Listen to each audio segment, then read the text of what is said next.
আমি আমার তীব্র ঘৃণা প্রকাশ করা ছাড়া আর কোনো ভাষা পাচ্ছি না। স্বৈরাচারী মহিলা বলে গেছে যে মরতেছে না কেন, এর কি সমস্যা, এ কিছু করে না। এই নাটকবাজ মহিলা কালকের দিনটা মনে হয় ঠিক আল্লাহর কাছে বলছে, আল্লাহ বাঁচছি আমার পথে, যে আমার জীবনের উনি তো সুন্দর ছিল না, না আমাদের নেতৃত্ব অনেক বেশি সুন্দরই ছিল। ওনার সুন্দর নিয়ে হিংসা, আমাদের নেত্রী কথা বলতে পারো সেটা নিয়ে হিংসা। ওনার তো প্রতিটা ঘাতে ঘাতে মানুষ ওনাকে পছন্দ করতো না, আমাদের নেত্রীকে সারা বাংলাদেশের মানুষ পছন্দ করতো। ও মানে উনি এই যে প্রতি জায়গায় জায়গায় যে হিংসার ব্যাপারটা, এই ডাইনির বাচ্চা তো এটার জন্য তিনি তো একটু একটু করে বিষ দেয়া মারছে আমাদের নেত্রীকে। আমাদের নেত্রীর শরীরে তো দিনকে দিন একটু একটু করে বিষের প্রভাব দেখিয়েই তো উনি যখন জেলে গেছিল তখন ওনার হাতটা এমন ছিল, পরবর্তীতে ওনার হাত কেন নিচে নামানো ছিল, ওনার শরীরে তো একটু একটু করে বিষ দিয়ে মেরে ফেলছে।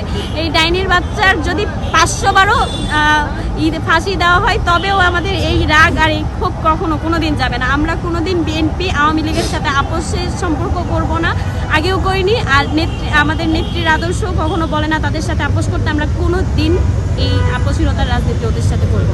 এই দুঃখ প্রকাশ তো নাটকীয় দুঃখ প্রকাশ, নাটকীয় দুঃখ প্রকাশ ছাড়া তো সবাই কথা বলতো। এই নাটকীয় দুঃখ আছে না, যে কাঁটা খাইয়ে নুনের ছিটা দেওয়া, এরকম মানুষ তো এভাবে বলেই। একটা মানুষকে চট থাপ্পড় মেরে যে সরি বললে তো ওই সরিটা আসলে হয় না। তিনি যা করছে সারাটা জীবন আমাদের নেতৃত্ব এত তার যে একটু একটু করে মেরে ফেলছে, এই মেরে ফেলাটা সে এখন আইসা বলবে যে আমি ভুল করছি বা আমি দুঃখ প্রকাশ করছি বা আমি শোক, উনি গভীর শোকে মর্মাহত, সেটা কি আমাদের যে অভিভাবক শূন্যতাতে সে কি এটা পূরণ করতে পারবে? আমাদের নেতৃত্বকে তো সে অসুস্থ করছে। মানুষের মৃত্যু আল্লাহর হাতে থাকে, আমিও বিশ্বাস করি এটা। আল্লাহ যতদিন বাঁচায় রাখছে, কিন্তু তার মানে তো এখন আমি শীতের মধ্যে যদি শীতের কাঁথা কম্বল ইউজ না করে রাস্তার মধ্যে বসে থেকে কুয়াশায় ভিজে, আমার তো ঠান্ডা লাগবেই। তিনি এইভাবেই তো তাকে অসুস্থ করে ফেলছে, তাকে জেলের মধ্যে দীর্ঘদিন রেখে অসুস্থ করে ফেলছে। এখন তার এই নাটকীয় শোক প্রকাশ, নাটকীয় দুঃখ প্রকাশকে আমি কিছুই মনে করছি না আসলে।